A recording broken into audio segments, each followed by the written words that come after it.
Hai guys, kali ini saya akan merangkum film horor Indonesia berjudul Pesan Goib tahun 2024.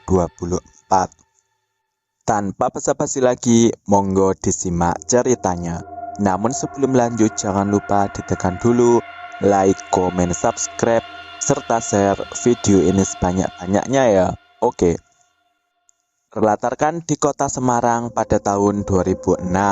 Nisa dikekang ayahnya bernama Pak Bekti untuk terus belajar.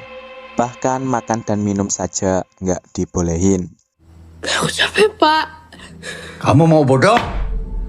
Tidak berguna? Hal ini membuat Nisa frustasi, sampai-sampai memutuskan menumbangkan diri. Film pun dimulai.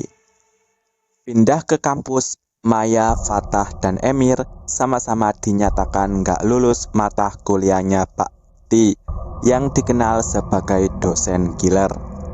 Satu mahasiswa lain bernama Amel juga dinyatakan tidak lulus. Mereka menghadap Pak Bekti dan diputuskan semester pendek harus ditempuh. Senin jam 7 malam. Bisa, Pak. Bisa, Pak.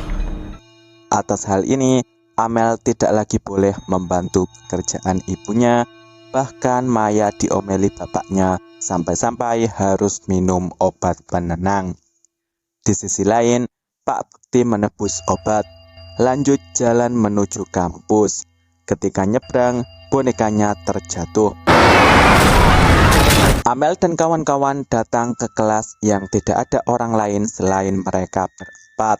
Nyatanya, sampai jam 8 kurang, Pak Bekti belum juga datang. Emir pun mau pulang duluan, malah terdengar suara ketukan tongkat Pak Bekti. Inilah beliau. Buku catatan dibuka, sementara Pak Bekti menulis di papan. Masuklah notif berita duka tentang meninggalnya Pak Bekti karena kecelakaan. Untuk membuktikannya, digunakanlah cermin untuk melihat kaki Pak Bekti yang melayang. Otomatis mereka membubarkan diri. Kembali. Pelajaran belum selesai. Satpam kampus bernama Pak Jainal yang dilapori kejadian ini tentu saja tidak percaya. Lanjut, Amel dan kawan-kawan melayat ke rumah Pak Bekti. Jenazah beliau sudah dikafani, siap dimakamkan. Setelah kejadian ini, mata kuliah Pak Bekti diambil alih oleh Bu Gita. Namun beliau nggak mau lagi ada laporan jika arwah Pak Bekti gentayangan. Benar saja di malam hari, Bu Gita didatangi arwah Pak Bekti yang nggak mau posisinya tergantikan. Mereka tanggung jawabku. Melalui wadah hima, diketahui Pak Bekti tidak memiliki kontak darurat. Bahkan keberadaan orang tuanya tidak diketahui. Maya merinding sendiri, memilih keluar, malah bertemu arwah Pak Bekti yang mengejarnya. Beruntung ada teman-teman menenangkannya. Kabar terbaru, Bu Gita koma. Mereka menjenguknya langsung ke ICU. Banyaknya kejadian aneh membuat Amel dan kawan-kawan menemui Pak Syarif untuk meminta dilakukan doa bersama. Set doa bersama dilakukan. Tiba-tiba lampu berkedip. Terdengar suara tongkat Pak Bekti dan inilah arwah beliau. Belajar. Menurut ibunya Amel, arwah gentayangan itu dikarenakan ada urusan yang belum selesai. Bisa saja ini ada hubungannya dengan tumbangnya Nisa. Diketahui tas Amel memiliki gambar boneka persis seperti milik Nisa. Semua orang di sini udah pada tahu Pak Bakti gimana. Anaknya itu bunuh diri. Lagi nyantai, Fatah didatangi Emir. Tiba-tiba listrik mati. Pintu nutup sendiri, terlihat bayangan mengeram di jendela. Nyatanya, Emir yang asli ada di kamarnya. Ia mendapat serangan buku dan tentu saja arwah Pak Bekti.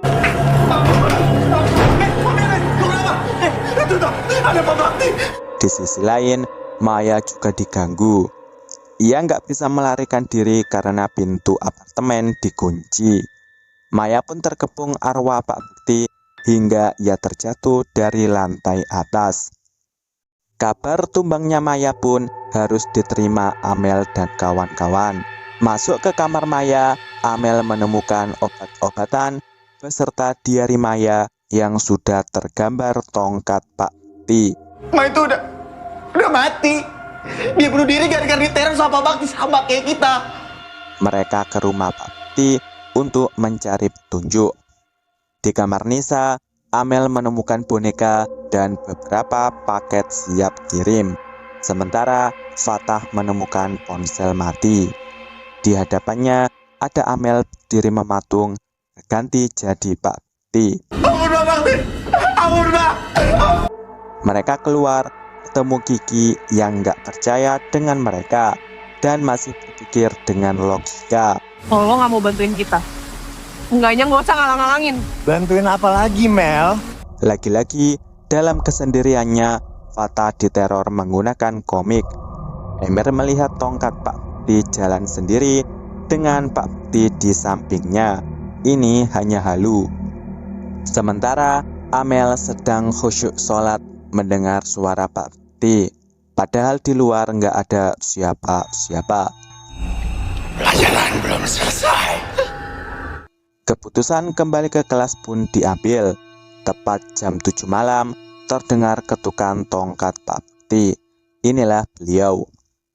Pembelajaran kali ini tentang modifikasi perilaku. Satu persatu dipanggil, ketika giliran Fatah, ia malah meninggalkan kelas. Lari-larian, Fatah kejeduk dan kembali ke kelas. Ia terkurung di sini. Fatah hanya bisa merenung dan menangis. Kapur bergerak menggambar sketsa Pak Bekti yang akhirnya menjadi sosok. Fatah pun kembali kabur, namun arwah Pak Bekti terus mengejar. Bahkan saat ini sampai membesar dan menarik paksa Fatah. Amel mendapat WhatsApp alamat rumah ibunya Pak Bekti. Bersama Emir, ia langsung meluncur. Sebuah kebenaran terungkap jika ternyata Nisa tumbang bukan karena menumbangkan diri, tetapi karena epilepsinya kambuh. Bakti sengaja tidak meluruskan apa-apa karena dia merasa pantas untuk dihukum atas kepergian Nisa. Satu hal yang masih membingungkan yaitu mengapa mereka turut terkena terornya Pak Bekti. Mereka kembali ke kampus menyelamatkan Fatah. Kali ini masih sempat, namun mereka bergelut dengan pikiran masing-masing. Saling serang dianggapnya arwah Pak Bekti, nyatanya masih teman sendiri. Tersisa Amel yang duet dengan Pak Bekti. Satu kesimpulan yaitu Pak Bekti nggak salah. Pak Bakti cuma mau yang terbaik buat Nisa dan juga buat kita. Scene flashback, Amel adalah mahasiswa kesayangan Pak Bekti, bahkan sampai diberikan boneka. Disinilah muncul arwah Nisa ngajakin arwah Pak Bekti pergi. Di ending, Bu Gita yang sudah sembuh menggantikan peran Pak Bekti. Amel beranjak menjadi mahasiswa yang lebih dewasa dan memiliki komunitas presentasi sendiri, namun tetap diawasi arwah Pak Bekti dari jauh. Film pun berakhir.